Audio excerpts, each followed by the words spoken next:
दोस्तों, आज मैं आपको एक ऐसी कहानी सुनाने जा रही हूँ जो एक भूतिया दरवाजे के बारे में है। ये कहानी एक छोटे से गांव की है जहाँ एक पुरानी हवेली थी। इस हवेली का दरवाज़ा इतना पुराना था कि लोग कहते थे कि जब भी कोई उसे खोलता एक अजीब सी सर्दी और हवा चलने लगती थी।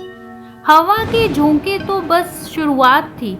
इस दरवाजे के पीछे की सच्चाई जानने के लिए आप मेरे साथ बने रहें। गांव के लोग कहते थे कि इस दरवाजे के पीछे एक पुरानी हवेली थी जहां पहले एक राजा रहता था। राजा बहुत ही क्रूर था और उसने अपने ही रानी को मारकर इस हवेली के अंदर छुपा दिया था। एक दिन गांव का एक जवान लड़का रमेश, जो एडवेंचर के शौकीन था, उसने फैसला किया कि वो इस दरवाजे के पीछे की सच्चाई का पता लगाएगा। रात के अंधेरे में रमेश अपनी टॉर्च और कुछ दोस्तों के साथ हवेली की तरफ चला।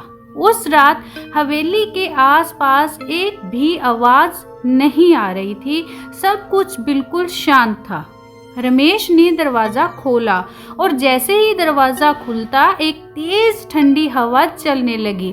उसने टॉर्च जलाई और अंदर कदम रखा। हवेली अंदर से और भी ज्यादा भयानक थी। दीवारों पर पुरानी तस्वीरों लटकती थी जो दिखने में ही डरावनी लग रही थी। रमेश और उसके दोस्तों ने हवेली का चक्कर लगाना शुरू किया।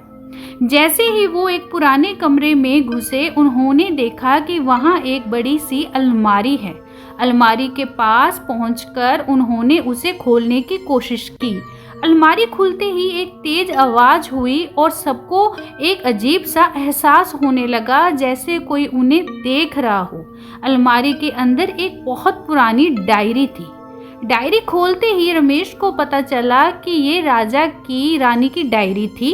उस डायरी में लिखा था कि राजा ने उसकी जान ली थी और उसकी जो आत्मा अब भी इस हवेली में भटक रही है। डायरी पढ़ते ही सब डर के मारे हवेली से बाहर भागने लगे, लेकिन दरवाजा अपने आप बंद हो गया। रमेश और उसके दोस्तों ने बाहर निकलने की कोशिश की पर दरवाजा नहीं खुल रहा था। तभी उन्होंने देखा कि हवेली के रास्ते में एक परछाई चल रही थी। सभी कांपने लगे और चिल्लाकर बोलने लगे, कौन है वहाँ? लेकिन जवाब सिर्फ एक ठंडी हवा का झोंका था। दोस्तों, इस रात के बाद रमेश और उसके दोस्त ने कभी भी उस हवेली के सामने जाने की कोशिश नहीं की। गांव के लोग कहते हैं कि अगर आप उस हवेली के दरवाजे को खोलेंगे तो शायद आप भी कभी वापस नहीं आ पाएंगे।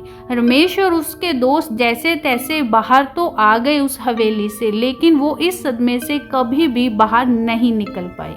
तो दोस्तों, अगर आप कभी किसी पुरानी हवेली या भूतिया जगह पर जाने का सोचते हैं तो एक बार जरूर सोचिए, क्योंकि हर दरवाजे के पीछे एक कहानी होती है और हर कहानी का एक भयानक सच होता है।